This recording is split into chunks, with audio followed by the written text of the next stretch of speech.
क्या क्या काम फीड है तुम्हारे अंदर? मैं सब कर सकती हूँ सर। मेरे अंदर 1320 खानों की रेसिपी फीड है। लोग खामखा मासी रखते हैं, बस एक बार खर्चा करो और बस फिर सारी जिंदगी आराम।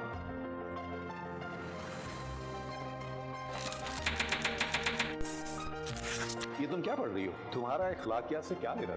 सर मैं जो रीड करती हूँ मेरी मेमोरी में स्टोर हो जाता है। सुनो, तुम बिना शादी के यहाँ रह रही हो? मैं एक रोबोट हूँ। वाह वाह प्रोफेसर साहब, अमाल ना पकड़े जाए तो रोबोट ही आए घर पे। सर मैं जानती हूँ आप मुझे यहाँ किस लिए आए हैं। नंबर तो बढ़ जाएंगे ना मेरे। आप जानती भी हैं कि प्रोफेसर जमान साहब की यूनिवर्सिटी में क्या रेपुटेशन है? मैं नहीं जानती थी कि उनके अंदर एक दरिंदा छुपा हुआ है।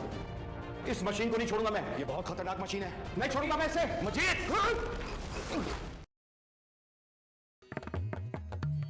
अस्सलाम वालेकुम गाइस, उम्मीद है आप सब खैर और आफियत से होंगे। और रिव्यू है वो एक टेलीफिल्म जैसे ड्रामे होते हैं उनके हवाले से है। और आई थिंक आप लोगों की नज़रों, सबकी ही नज़रों से ये गुज़रा होगा, और अगर नहीं गुज़रा तो इस रिव्यू के बाद ज़रूर आप इसको देखिएगा। ड्रामे का नाम है मैं एक कहानी हूँ और एपिसोड 40। तो इसमें ये जैसे डेली एपिसोड्स होती हैं इस तरह की एपिसोड है, डिफरेंट स्टोरीज़ पे बनती है।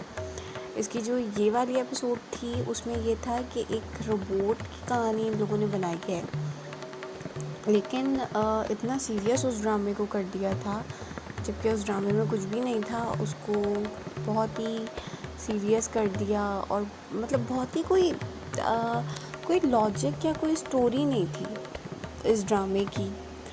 मतलब एक प्रोफेसर होते हैं जिनके बच्चे बाहर होते हैं, नबील है इसके अंदर प्रोफेसर एज अ प्रोफेसर, और वो उनके बच्चे बाहर होते हैं। बीवी का 12-13 साल पहले इंतकाल हो जाता है, तो वो क्या करते हैं, वो एक रोबोट लेकर आ जाते हैं। रोबोट बिल्कुल ऐसी होती है जैसे इंसानी कोई लड़की होती है, उनके बराबर में रहते हैं बशीर और मिसेस बशीर।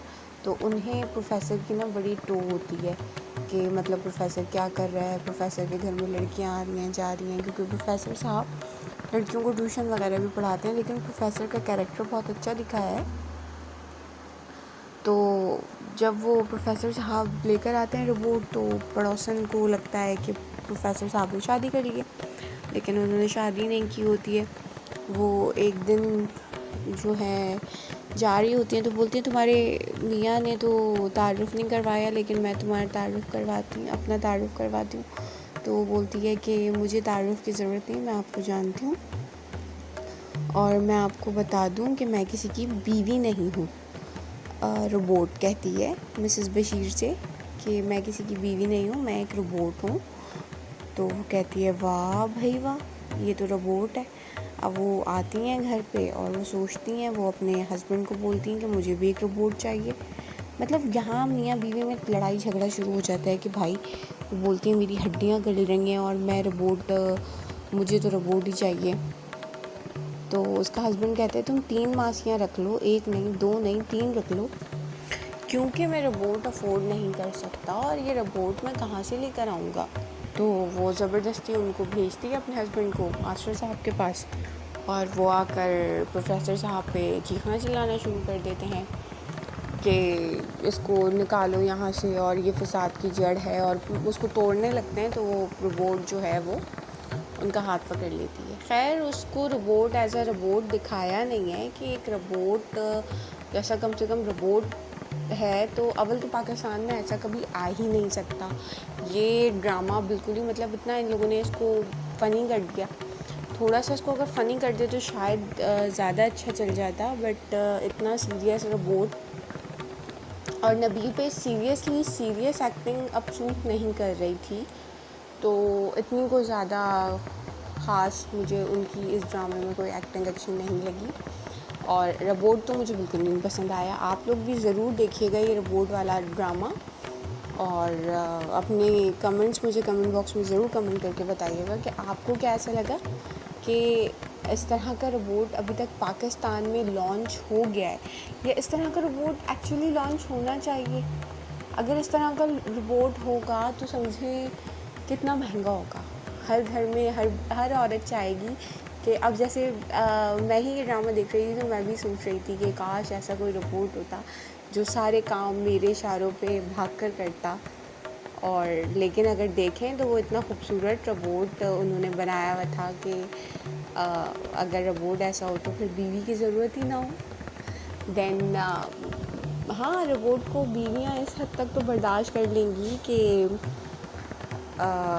चाय, झाड़ू, पोछा, खाना, कपड़े धोना, ये सारे काम।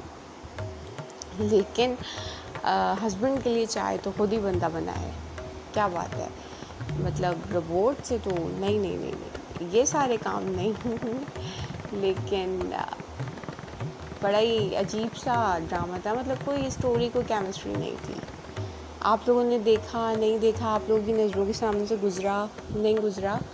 एंड में क्या होता है मुझे ज़रूर बताइएगा। एंड में क्या होता है कि प्रोफेसर साहब एक लड़की को लेकर आते हैं। वो लड़की उनको इंसिस्ट करती है कि आपको जो करना है कर लें और मेरे बस नंबर इंक्रीज़ कर दीजिएगा। दैन प्रोफेसर साहब उसको अच्छा खासा झाड़ देते हैं तो वो सब रोबोट चुन लेता है उसकी और प्रोफेसर की बातें। तो वो लड़की जो है प्रोफेसर साहब पे इल्ज़ाम लगा देती है। तो प्रोफेसर साहब अपनी सफाई देने के लिए जो है वो रोबोट को पेश करते हैं। तो रोबोट सब सच बता देता है कि प्रोफेसर साहब बिल्कुल वाइट कॉलर हैं और ऐसे नहीं हैं। तो वो जो प्रिंसिपल होते हैं यूनिवर्सिटी के वो भी उस लड़की को ही डांटते हैं कि तुम्हें शर्म आनी चाहिए और समथिंग कि ये झूठ बोल सकते हैं लेकिन एक रोबोट तो झूठ नहीं बोल सकता। पहली बात तो पाकिस्तान में अभी तक ऐसी कोई मशीन ईजाद ही नहीं हुई है। और दूसरा, एक प्रोफेसर इतना महंगा, इतना खूबसूरत रोबोट अफोर्ड ही नहीं कर सकता। भाई आपको तन्हाई बांटनी थी ना। बेसिकली वो प्रोफेसर साहब कहते हैं मुझे तन्हाई बांटनी थी, तो आपको तन्हाई बांटनी थी ना तो आपको मेल मुलाजिम रख लेते। मेल भी नौकर होते हैं, मेल खाना भी पकाते हैं, जानते हैं, घर की सफाई सुथराई सब कर लेते हैं मेल। लेकिन इस तरह नहीं करते कि मुझे अपनी तन्हाई बांटनी थी तो वो एक घर में मुलाजमा भी चाहिए थी तो जाकर आप रोबोट लेकर आ गए। पाकिस्तानी औरतों का वैसे ही दिमाग कम ख़राब है जो और मज़ीद उनको रोबोट दिखाकर, और वो भी ऐसा रोबोट। वैसे जिस तरह का वो रोबोट था मेरा नहीं ख्याल कि इस तरह का रोबोट कभी पाकिस्तान में लॉन्च हो सकता है। आप लोगों की नज़रों से ड्रामा गुज़रा नहीं गुज़रा एक बार ज़रूर देखिएगा और मुझे कमेंट बॉक्स में ज़रूर कमेंट करके बताइएगा कि आप मेरी बात से इत्तेफाक करते हैं कि इस ड्रामे की कोई स्टोरी नहीं थी, कोई केमिस्ट्री नहीं थी, फजूल में, और एक्टिंग भी कोई इतनी अच्छी नहीं थी। फजूल में आवाम का वक्त बर्बाद किया है। वीडियो पसंद आए तो लाइक ज़रूर कीजिएगा, मेरे चैनल को सब्सक्राइब कीजिएगा। अल्लाह हाफ़िज़।